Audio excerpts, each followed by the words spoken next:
ایران نے ماحولیاتی ٹیکس لگا دیا ہے آبنائے ہرمز کے پاس اور کہا ہے کہ اب وہ ٹول ٹیکس نہ پکارا جائے، اب یہ نہ کہا جائے کہ کسی طرح کا ٹول ٹیکس وصول کیا جا رہا ہے ایران کی جانب سے، بلکہ یہ ایک ماحولیاتی ٹیکس ہے اور اس کو ایران اور عمان مل کر وصول کریں گے، اور اس کی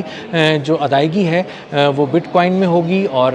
اس کو بعد میں جب جنگ تھوڑی بہتر ہوگی تو اس کے بعد اس کو ایرانی کرنسی میں وصول کیا جائے گا۔ اب یہ جو ٹیکس دیا جا رہا ہے یہ اس لیے لیا جا رہا ہے کہ ایران کی جانب سے بتایا جا رہا ہے کہ اس سے نیویگیشن سروسز فراہم کی جائیں گی اور مختلف قسم کی سہولتیں دی جائیں گی ان تمام لوگوں کو، ان تمام ممالک کو، ان تمام جہازوں کو جو آبنائے ہرمز پار کریں گے، خلیج فارس کی طرف جائیں گے یا خلیج عمان کی طرف جائیں گے اور اپنا تجارتی سامان لے کر جانا چاہیں گے۔ اس کے لیے ایک میکینزم پہلے بھی ایران نے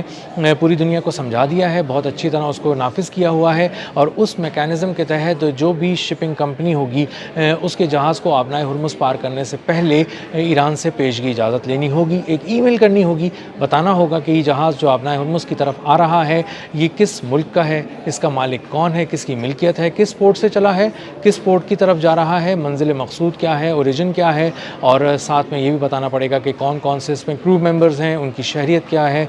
عملے کی شہریت کے ساتھ ساتھ یہ بھی بتانا پڑے گا ان کے نام کیا ہیں، کوائف کیا ہیں،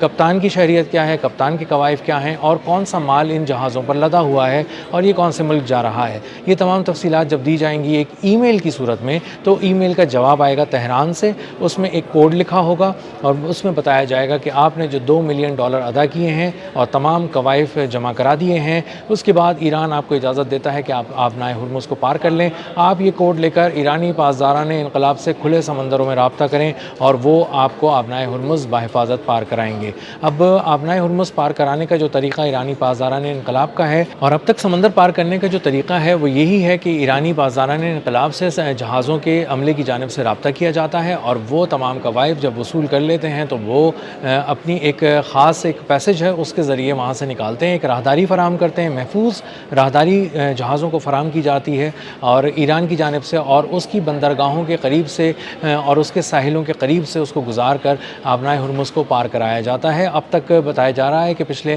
80 گھنٹے کے دوران 132 جہاز کامیابی سے آبنائے ہرمز ایران کی اجازت سے پار کر چکے ہیں اور اس کو ایک انوائرمنٹ ٹیکس بھی ادا کر چکے ہیں، اور ماحولیاتی ٹیکس کی مد میں پچھلے 80 گھنٹے کے دوران ایران نے $250 ملین جمع کر لیے ہیں۔ 132 جہازوں نے پار کیا ہے، $2 ملین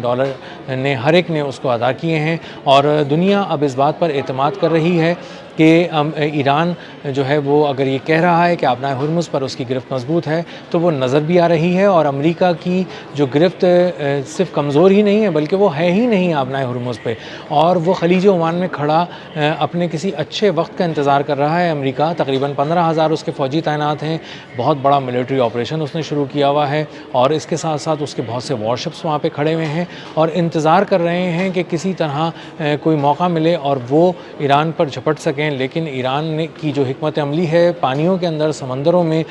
وہ بہت ہی حیرت انگیز ہے۔ اس نے باندھ کر رکھا ہوا ہے خلیج عمان میں امریکہ کو، اور حیران کیا ہوا ہے خلیج فارس میں، اور آبنائے ہرمز کے 500 کلومیٹر کے ریڈیس میں اس کو پھٹکنے کی بھی اجازت نہیں ہے، اور ایران کی گرفت بہت زیادہ مضبوط ہے۔ اور اس کی گرفت مضبوط ہونے کا ایک بہت ہی سیدھا سا ثبوت یہ ہے کہ ایران کی جو قیادت ہے، ایران کے جو صدر ہیں مسعود پزشکیان، ان سے جاپان کی وزیر اعظم، جو خاتون وزیر اعظم ہیں، انہوں نے رابطہ کیا اور خود ٹیلی فون کر کے کہا کہ ہمارے 2 جہاز آبنائے ہرمز میں کے قریب پھنسے ہوئے ہیں، اگر آپ ان کو گزرنے کی اجازت دیں تو ہم آپ کے بہت شکر گزار ہوں گے۔ اس میں ہمارے کچھ شہری جو ہیں وہ اس میں سوار ہیں، اس کے عملے کا حصہ ہیں، اور اس کے بعد ایران نے ان کو بغیر کسی طرح کا ٹول ٹیکس، یا جس کو اب انوائرمنٹ ٹیکس کہا جا رہا ہے، وہ وصول کیے بغیر کسی ادائیگی کے جاپان کے جہازوں کو، جاپان سے جڑے جہازوں کو گزرنے کی آبنائے ہرمز سے اجازت دی، اور جاپان نے اس پہ غیر معمولی طور پہ بہت ہی شکریہ ادا کیا ایران کا۔ اور ایران کی آبنائے ہرمز پہ جو گرفت ہے آج، اس کو کمزور کرنے کے لیے امریکہ نے ایک چھوٹا سا اسٹنٹ کرنے کی کوشش کی، لیکن وہ اس میں ناکام ہوا ہے۔ اس نے بظاہر جو ان کا سرک ہے، ان کا جو جاسک ہے کے علاقے ہیں، بندر عباس کا پورٹ ہے، اس کو نشانہ بنانے کی کوشش کی، اور وہاں پر کچھ میزائل سائٹس کو نشانہ بنایا اور کچھ ایرانی پاسداران انقلاب کی کشتیوں کو نشانہ بنایا، اور بتایا کہ ایرانی پاسداران انقلاب کی کچھ کچھ جو اہلکار ہیں وہ اس امریکی اور اسرائیلی جوائنٹ حملے میں شہید ہو گئے ہیں، اور یہ دو طرف سے بتایا جا رہا ہے۔ TRT کے مطابق یہ حملہ کیا گیا، یہ امریکہ کی طرف سے بھی کیا گیا۔ امریکہ نے اس میں کچھ نیول بیسز جو مشرق وسطیٰ میں اس کی ہیں، جو فوجی بیسز ہیں وہاں سے حملہ کیا، اور دوسرا جو انہوں نے ہدف چنا وہ اسرائیل کی جانب سے چنا، اور اسرائیل کی جانب سے ایران پر حملے کیے۔ ان دو طرف سے کیے ہوئے حملوں میں ایران کو خاصا بھاری نقصان پہنچانے کا دعویٰ کیا گیا ہے، لیکن ایران کی جانب سے دوسری طرف ایک بہت بڑا سرپرائز امریکی فورسز کو دیا گیا جب انہوں نے بہت ہی پریسیجن کے ساتھ اس کا جواب دے کر حملہ کیا ایران کی جانب سے، اور انہوں نے MQ-9 ریپر ڈرونز تباہ کر دیے جو امریکہ کا فضائی غرور تھے، اور امریکہ ان کو بہت ہی احتیاط سے اس جنگ میں استعمال کر رہا تھا۔ تقریباً $1 ارب مالیت کے 30 جو MQ-9 ریپر ڈرونز ہیں وہ اب تک اس جنگ میں، ایران جنگ میں تباہ کیے جا چکے ہیں امریکہ کی جانب سے، اور ان کی مینوفیکچرنگ بھی نہیں ہو رہی، یعنی اب یہ امریکی فوج کا حصہ نہیں بن سکیں گے، اور اسی لیے امریکہ کو یہ دو طرفہ وار ایک طرح سے امریکہ نے سہا ہے۔ ایک طرف اپنے MQ-9 ریپر ڈرونز جو آج 3